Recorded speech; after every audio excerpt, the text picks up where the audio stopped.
Right, I think I've got this working. Hi everyone, I'm Rebecca Wojturska. I am the Open Access Publishing Officer at the University of Edinburgh. I'm based in the Scholarly Communications team within the library. So I am going to share my screen and you should be able to see that. And because this is pre-recorded, I can't ask if anyone can, so I will just check after the fact. Lovely, thank you all for joining us today. So I'm here to talk about our service, Edinburgh Diamond, as well as the growth of our shared hosting service, which works with multiple institutions all around Scotland. So I thought I'd just start with a little bit of background about Edinburgh Diamond as a service first. So Edinburgh Diamond is a hosting service situated within Edinburgh University Library, as I mentioned. We provide a hosting service solution for academics and students who wish to publish Diamond Open Access books, journals, and conference proceedings. So Edinburgh Diamond began life as the library journal hosting service, and that was launched in 2009 using Open Journal Systems, or OJS. So I think most of us know what that is now, but just in case, OJS is open source software from the Public Knowledge Project, or PKP. We still use OJS, so we have a lot of in-house knowledge about this system. We launched the book hosting side of the service in October 2021, and we now have around 7 books. So that includes textbooks, reports, an edited collection, and we even have a cookbook and some colouring books on there. So just kind of shows the range of projects that we support. We use Open Monograph Press, or OMP, and that is basically the sister system to OJS. So that's also from PKP. We rebranded as Edinburgh Diamond in 2021 in order to bring all of our services, so the journals, the books, the conference proceedings, all under one umbrella. We chose the name Edinburgh Diamond because, well, it clarifies what we do. We focus on Diamond, open access. And when we think of diamonds, we think of clarity or transparency, as well as sturdiness and high quality. And those are all things we want to be associated with. So the service is provided free of charge to staff and students of the University of Edinburgh, but we do also offer a paid-for, not-for-profit shared service to other Scottish institutions, and that is what I'm here to talk to you specifically about today. So in 2018, the University of Edinburgh submitted a proposal to create a shared service, and that would be governed by the Scottish Confederation of University and Research Libraries, which is known as SCURL. So I thought I'd quickly run through a little bit of info about SCURL, just so you know what that is. So SCURL is a membership body that supports service development and improvement across Scotland's university and research libraries. So key areas of work are coordination, collaboration, and advocacy. SCURL's aims are to improve services for users and maximise resource through collaborative action, to collaborate towards the creation of a cooperative library infrastructure in Scotland, to advocate the contributions and benefits of library services to stakeholders, and to provide mutual support for members. So in terms of the shared service, the aim was to equip member institutions with a hosting solution to fulfil their open access publishing activities. So for example, we run Edinburgh Diamond, another institution might want to run their own version of that, and we can provide the hosting solution in order for them to do that. So the development charge is charged back to the University of Edinburgh. It's worth quickly noting as well that our partners don't have to publish like Diamond Open Access or even Open Access. We can set up subscription journals and, you know, the ability to purchase books. But most of our partners do actually publish Diamond Open Access, or at least, you know, regular kind of open access. The fees that we charge only serve to cover the costs of running it. Everything is invested back into the service, and the fee mainly covers the technical and staffing costs, and those are the 2 biggest costs of running the service. So the service launched with 3 members: Heriot-Watt University, the Society of Antiquaries of Scotland, and the University of Edinburgh. So now, over 4 years later, the shared service has grown to include 10 partners, and we do have more members interested in signing up. So all members meet 3 times a year, just to, you know, discuss the service, have a bit of a catch up, and we discuss how we want the service to grow. So it is very much a partnership. It's not just led by Edinburgh and, you know, we dictate everything and say this is how it is. We all discuss it and figure out ways to fulfill the needs that we identify. So these are the 10 members currently signed up to the service. So we have Glasgow Caledonian University, Heriot Watt, Queen Margaret, Robert Gordon, Royal Botanic Garden, Edinburgh, the New Scottish Universities Press, or SCP, or SUB, the Society of Antiquaries of Scotland, who I've mentioned already, St Andrews University, the University of Glasgow, and the University of Highlands and Islands. So you can see we have like members all over Scotland, and that is really, really exciting. So what does the shared service actually offer? So we offer the use of OJS or OMP, or both if they want journals and books. So they get that hosting platform and they get their own installation of it as well. It's not like a shared one. Every member will get their own. So we complete the initial configuration of that site, as well as the customization of the user interface, just to make sure it's branded properly and has all the right logos and, you know, it looks good. And the fee that we charge is actually per installation. It's not a case of you have to pay for every journal that you bring on. The fee is for that installation and the service itself.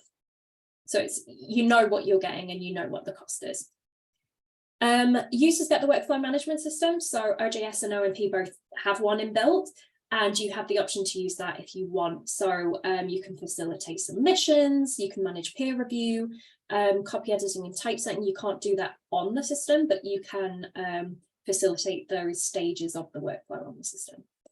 So yeah, I mean, some of our partners just use it to kind of get their content online. They don't need to use the workflow management system. They might do that somewhere else, and then they just put the content onto OJS or OMP and publish it from there. So whatever your needs for it are, we can set that up. The good thing about the systems as well, they're pretty intuitive, I found. I've worked on quite a few submission systems in my time, in my career in academic publishing, and OJS and OMP I find quite intuitive and user-friendly. You don't need much tech expertise to actually run them yourselves, but you do for the more back-end stuff, and that's where we come in and the support that we provide.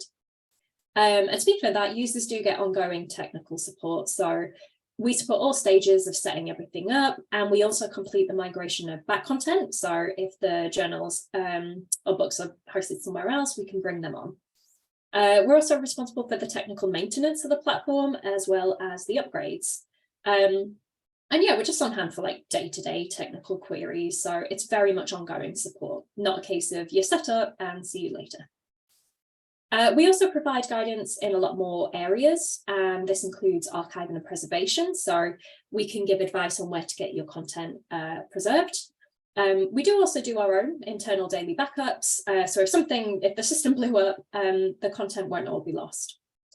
We help with copyright and permissions, topics that come up frequently. So we provide guidance on how to pull together reports for the content. So that might include article downloads, website traffic, both journal and article level metrics, you know, citations, other information like that. And also we help you understand that data and how to report it, because it's all, you know, great having all these numbers and statistics, but what do they actually mean? And how do you track that and measure that? So we can help with that. We also provide guidance around policy development. We're always happy to share our own policies as a starting point. Most of our policies are under a CC BY license because we know how much effort goes into writing these things. So we're like, use ours as a starting point, save yourself the hours of Googling and use this instead. We also provide guidance on submitting content to various abstracting and indexing databases. So that includes, you know, like site and policy preparation, just to ensure that the content is meeting the eligibility criteria in the first place, and all the various databases have different ones. Finally, we also provide guidance around publication ethics. So our own statement, which has been guided by COPE, the Committee on Publication Ethics, is also under a CC BY license for people to use as a starting point.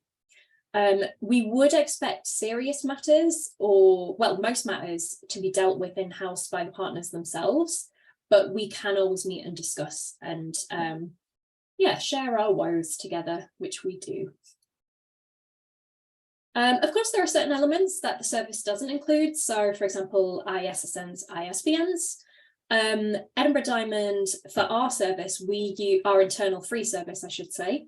We use our university's memberships and subscriptions with, like the British Library and Nielsen, and that's how we allocate that information. We can't share those with external partners. You just can't. They need to set up their own partnerships with those.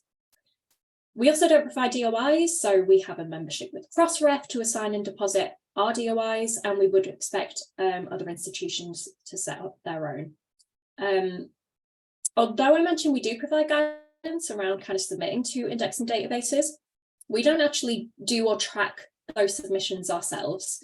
We would expect the partners to do that, or at least train up their journal editors for them to do it themselves. It really depends on how much resource and time you have. Similarly, although we provide guidance around metrics and reporting, including providing instructions, we don't actually create the reports or get the metrics ourselves. Again, we would expect them to do it or train their editors to know how to do it. So finally, we don't provide copy editing or typesetting services. We just don't have the resource. We can't offer that for our own free internal service. So we definitely can't currently offer it to our partners. But it's something we're aware of and implementing. So there are many benefits to a shared service, especially for open access content, I feel.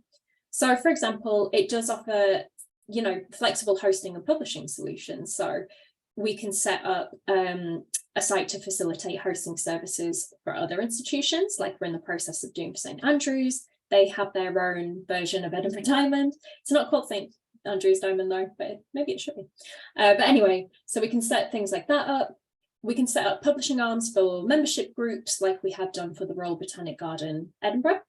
And we can also set up traditional presses like we have been doing for the Scottish Universities Press. So that just kind of shows that we have a solution for all publishing activities, which is good. So the regular meetings that we have a Teams channel too, all means that we can pool knowledge. So it's impossible to know everything yourself. So the more people there are, the more ideas can be thrown into the mix. So as we only have 1 or 2 representatives per institution present at the meetings, it just ensures there's not that kind of, like too many cooks scenario. Linked to that is the idea of teamwork. So a lot of these services or presses are run by a tiny team. Like for Edinburgh Diamond, it's just me who works on it full time, and we get, a day or so of tech support. So all getting together for these meetings, it does feel like working as a team. It feels like having more colleagues who are working on the same thing, and you've got more people to bounce ideas off. And that's great. So finally, there is greater opportunity for innovation with a shared service like this. So as I mentioned before, more people does mean more ideas, more input. And the more of us there are, the stronger the service is. And that just means we can invest more into shaping the service into the most beneficial version of itself for everyone. So just for an example, we can look at like plugins, and our tech team have even, created their own plugins, writing code, and then they shared that with the OJS community. So everything that we identify that the service needs, but that a wider community could benefit from, we share. And so it's not just us benefiting from it. I feel like I've said the word benefit a lot in that sentence, so I do apologise. So of course there are challenges as well to a shared service. So the core reason that people use our service is to outsource elements that they just don't have the in-house resource for. So for example, a lot of our partners just don't have the in-house technical resource or infrastructure to support hosting their own service or publishing arm. So that's why they join us, because we can provide that for them. However, this does mean that a lot of resources come in from one place, and the more partners you have, the more resource you need. So it's just really important to ensure that you grow sustainably, otherwise your service just won't be fit to run. So I mentioned the growth of our service from 4 to 10 partners in a relatively short amount of time. So we're now looking at growing the amount of tech support we have for the service, just to ensure that, the service continues to be fit to run. There are, of course, slight financial barriers which may deter potential partners from signing up, because you do obviously have to pay, otherwise we wouldn't be able to run it. We didn't actually increase our prices for 10 years, which was good going. We only had to do that recently. I think it was a couple of years ago. Skirl members do get a 20% discount off of the fee we charge anyway. And the fee is currently around £1,400 plus VAT for our Skirl members. So we try to be cost effective and not over or undercharge, just so that partners get the full value. So as mentioned before, having more people means more ideas in our experience, but of course there's always the risk of having so many people that, you know, just not everyone's heard, or it's harder to come to an agreement. As I said, though, we have mitigated that somewhat by ensuring it's just 1 or 2 people per institution, otherwise it really would get messy, I think. And yeah, luckily we haven't had any conflicting opinions. Partners trust our expertise in this area, and we trust the expertise that they bring to the table. So, which has been wonderful for us, but there is always the possibility that people might not agree on the direction to take their service in. So I've included some feedback that we've had from Skirl and external partners about using our service, just to help understand the pros and cons. I'm not going to read all this out. I believe the slides will be shared, but basically partners have said it increases the visibility and usage of the publications, and that they really appreciated having a local solution. Because yeah, we can just all get together and go for a coffee if they are that local, but yeah, it just feels more like a partnership, like I said. So I am just going to end on looking to the future. So we will continue to develop the service strategy and policies all together as a team. We do aim to promote and grow the service just so that we can attract more partners, because we really do think a lot of people would benefit from this, but I would say that, wouldn't I? We aim to get further investment in the service so we can grow our technical support, just overall strengthen the service and attract more partners. And this, of course, entails acquiring more resource. So I'm sure many of you know how difficult it is to do that in this climate. Finally, we're going to gather more feedback and continue to work closely with our partners just to ensure the service is always growing according to user need. So yeah, thank you very much. Give us a follow on Twitter at @EdenDiamonds. Oh, and I need to press stop recording instead of just assuming that will be done for me. Sorry, if you bear with me.